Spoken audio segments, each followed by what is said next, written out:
So today I want to do a video talking about Nicole Arbour. Now, a couple days ago I could not have told you this person's name, but recently this person just put up a video entitled Dear Gun Enthusiasts. Now, this is a person who gets on YouTube and gets views by simply showing their tits and insulting people. And quite honestly, hey, it's a great gig, and I don't knock anybody for doing that. But the problem comes along when you make a video insulting a certain group of people and you just don't have any facts to back up a single thing you said.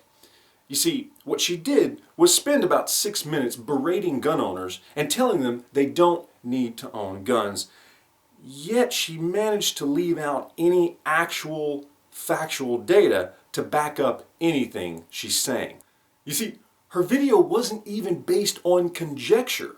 In other words, she didn't even have any data points that could have been flawed data points with which to draw her ridiculous analysis. No. She was simply talking out of her ass the entire 6 minutes of the video. It was all her own personal opinion based on absolutely no facts whatsoever. So the first thing she tried to point out was the fact that if somebody has a gun and wants to shoot you, they're going to shoot you anyway, so you don't need a gun to defend yourself. Now, I don't think I need to tell you how absolutely retarded that statement is. So, because somebody wants to do you harm, you shouldn't at least try to defend yourself and protect yourself from that harm? Is that really where we're at in this country, that we think that's a logical line of thought?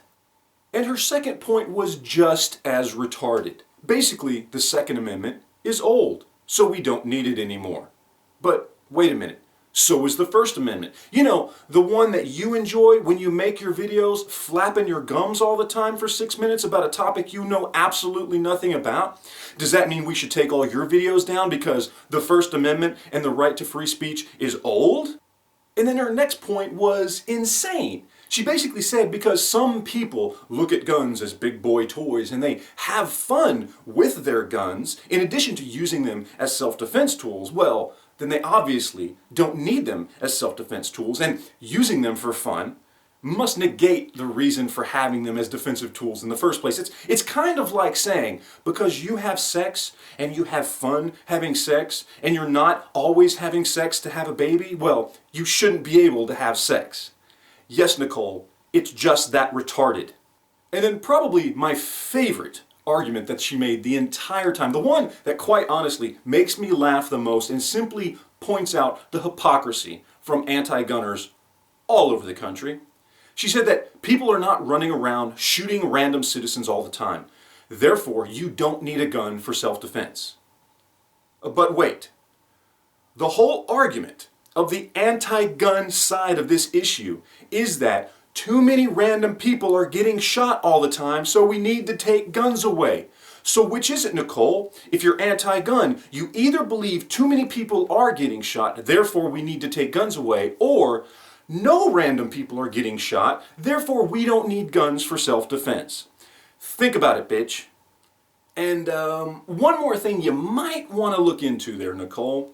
Over the course of the last 30 years or so, there have been several groups, unbiased groups, that have done studies on the defensive use of firearms in this country. People who specifically defended themselves against a violent criminal. You can look up the Ludwig study, the Kleck study, the NCVS study, the Lott study, the Hemingway study. Now, these studies were all done by different groups at different points in time, but they all came to the same conclusion. Depending on where they gathered their information, some of them teamed up with the FBI and the CDC, some went straight to police departments and took surveys from individuals. But somewhere between 250,000 times per year and up to 2.5 million times per year, depending on where they got their information, somebody defends themselves against a violent criminal with a gun. Now you compare that to the roughly 10,000 homicides we have per year in this country. Add another 20,000 for suicides, people who would kill themselves anyway, and you realize that the amount of time somebody defends themselves with a firearm from a violent criminal far outweighs the times that people die at the hands of a gun. It makes those statistically almost irrelevant, thereby basically negating your entire argument. And one more funny little detail about Nicole, in case a lot of you guys out there didn't know, she's Canadian. Yeah, that's right. You see, she gets to come here to the United States, to our republic, and enjoy all the benefits of our Constitution and our Bill of Rights. And then she gets to trash them. That's right, a foreigner gets to come over here and try and judge us, even though she gets to reap all the benefits that we and our Constitution, the very thing she's trashing, has provided her. So I'll just say this. For not even bothering to look up any actual factual data on the subject that you're spewing out about, for simply spending 6 minutes talking out of your ass about a topic you know jack shit about, and for coming over here from another country and enjoying all our rights and freedoms while trying to trash what defends those rights and freedoms, Nicole Arbour, go fuck yourself.